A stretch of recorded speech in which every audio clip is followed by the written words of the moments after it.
Hey team, today we'll be measuring angles and going over the angle addition postulate. To start, let's get a definition of what an angle is. So an angle is formed by two rays that share the same endpoint. And let's get a little diagram here. So if I have an angle, let's say we have a couple angles, right? So this here would be angle 1, here would be angle 2, or you could have some labels, say this is A, this is B, this is C, and over here we'll say it's G. Why not? Out of order. And so there are a couple ways to name an angle. Say I'm looking at angle 1 right here. Well, because I have this 1 inside the angle in the interior, you could just call that angle 1.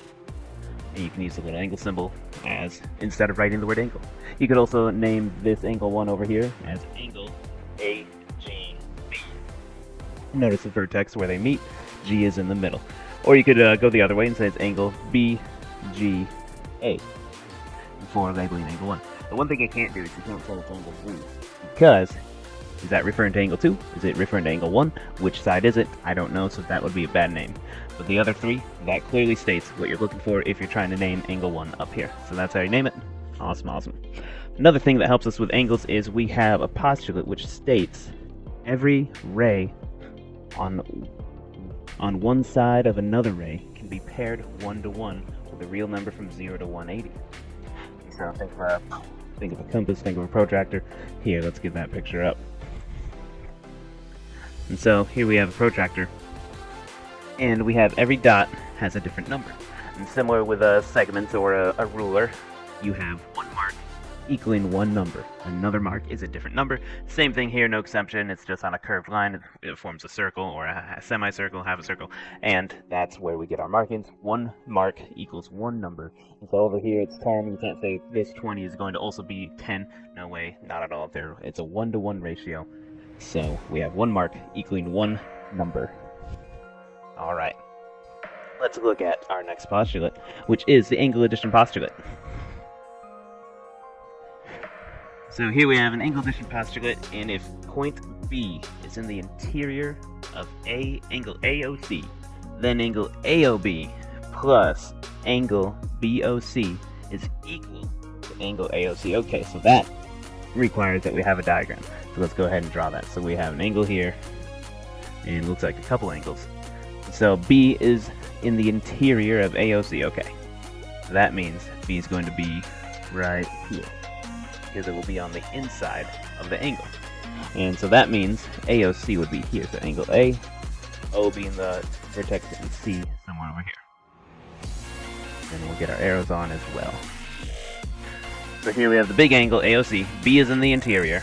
And so that means the left side, AOB, right here, angle AOB, and the right side, angle BOC, would be equal to the giant angle AOC. And that makes sense. The left side plus the right side equals the whole thing. This part plus the other part equals thing.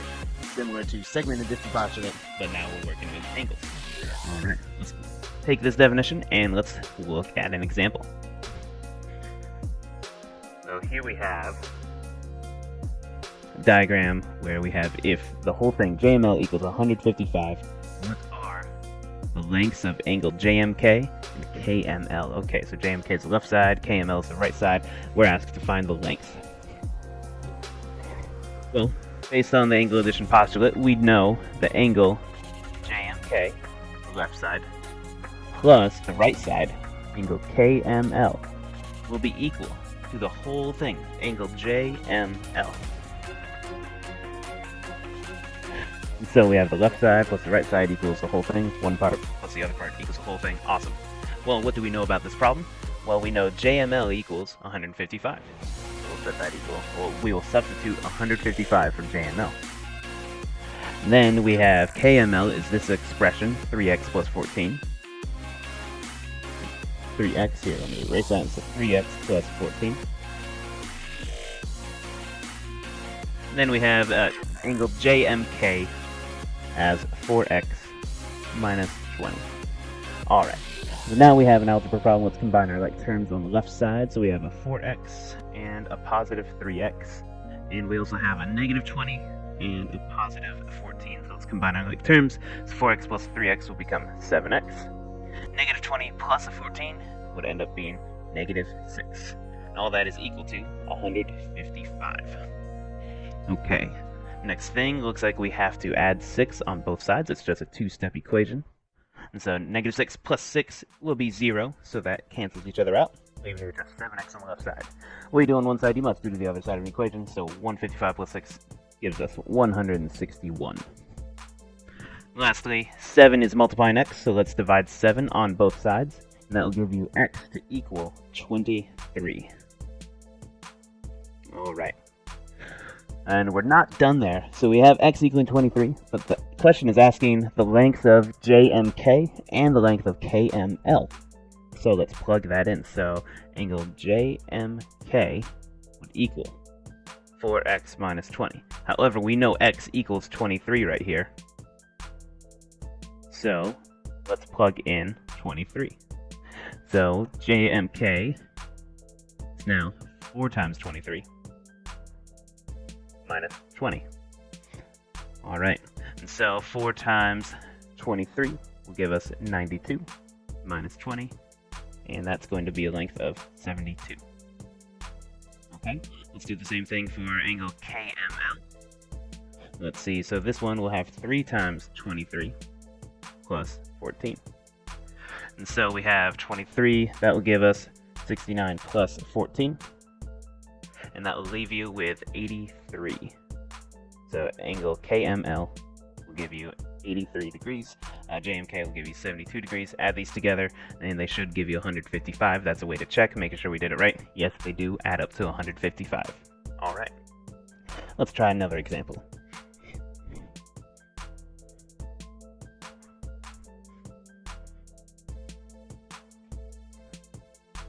So here we have angle DEF is a straight angle. What are the lengths of DEC and angle CEF? Okay. So the hint here is DEF is a straight angle. Well, it's a straight line.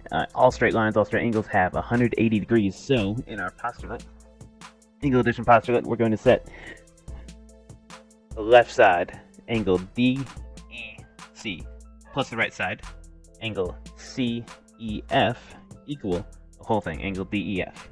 They said that's a straight angle, so that's going to be 180 degrees when we substitute it in for the measure.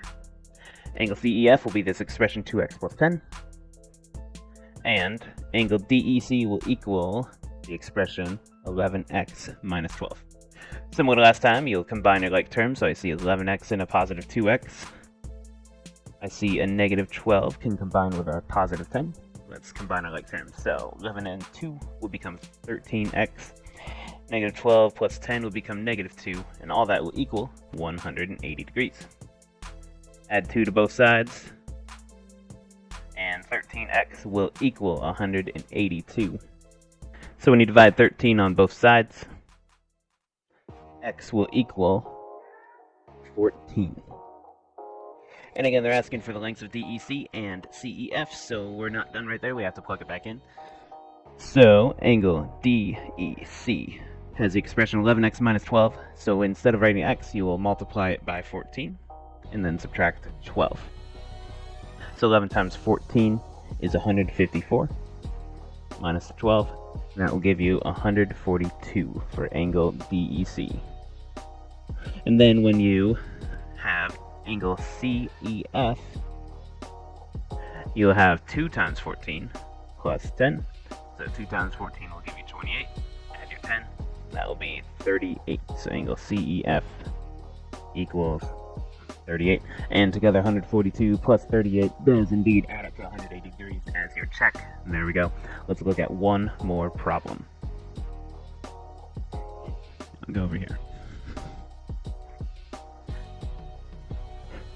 So one more problem here. Let's check it out. Let's say we have ray MK bisects angle JML. What are the lengths of JMK, KML, and angle JML? Okay, that's a handful. But right here, we're saying that MK, this ray right here, MK bisects this big angle, JML. So, if it bisects it, that means it splits it right in half, directly in half. So we have 2 equal parts. And if we have 2 equal parts, that means this angle right here is congruent to this angle right here. And so these little semicircles are the symbols to say they're congruent. And if they're congruent, they are equal parts. So they're exact same type of part. And again, bisect, the word bisect splits it right in half, therefore we have two equal parts, and so we have JMK is congruent to angle KML, so we have these markings to indicate that they are congruent. So let's go ahead and set up our problem. So here we know, angle JMK equal parts with, or congruent to, angle KML. And again, this symbol right here with the little tilde, the squiggly on top, that is the symbol for congruence right here. And now when we substitute our expressions in, so JMK, angle JMK is 2x plus 19. Now it will equal the other one because now we're talking about length. So equal signs has to deal with length and measures. This is about parts, equal parts. And so KML is 5x minus 8, so 2x plus 19 equals 5x minus 8. So a little different than last time, you're not doing the part plus part equals the whole thing. We have something different where we have equal parts. They're congruent to each other, so they're going to be equal to each other when we talk about the lengths. Now let's go ahead and subtract 2 on both sides, or 2x on both sides. So we have 19 on the left side, leaving you with 3x minus 8 on the right. Add 8 on both sides. And again, the reason I started with a 2 just because I thought it'd be a positive, so it's a little easier to work with positive numbers when you can. Let's see, the 8's here will cancel, leaving you with 27 equaling 3x. And when you divide by 3, x will equal 9. And we're not done there because they're saying, hey, what are the lengths of all three angles? So let's start with the left one. The angle JMK is equal to 2x plus 19, right? But instead of writing x, I'm going to replace it with a 9. So we have 2 times 9 plus 19. So 2 times 9 is 18, plus a 19. Okay, looks like that is going to be 37. The angle JMK is 37 degrees. If I'm a guessing man, we'd say angle KML is going to be also 37 degrees. Let's find out. So angle KML, or KML, not KMJ. Alright, so here we have 5 times the 9 minus 8. 5 times 9 is 45. Subtract 8. Hey, we got 37. That is fantastic news. Therefore, they're the equal lengths, so they are equal parts. And when we add these together, 37 plus 37, that will give you an answer of 74 degrees. The angle JML equals 74 degrees. And I think it's fair to say that this drawing is not to scale, because here the drawing would indicate that it is an obtuse angle. I'd have to say drawing not to scale, right? They should have prefaced that, drawing not to scale, not to scale, because that would give us a hint that it is going to be bigger than 90 degrees, being an obtuse angle. However, our result is this is an acute angle, this is an acute angle, and even the sum, adding them both together, is an acute angle, so definitely that drawing is not to scale. Sometimes that happens, but usually they preface it with that little disclaimer saying it's not to scale, so you can't use it as a way to check any of your work. Alright, I hope this helps. Good luck in your practice.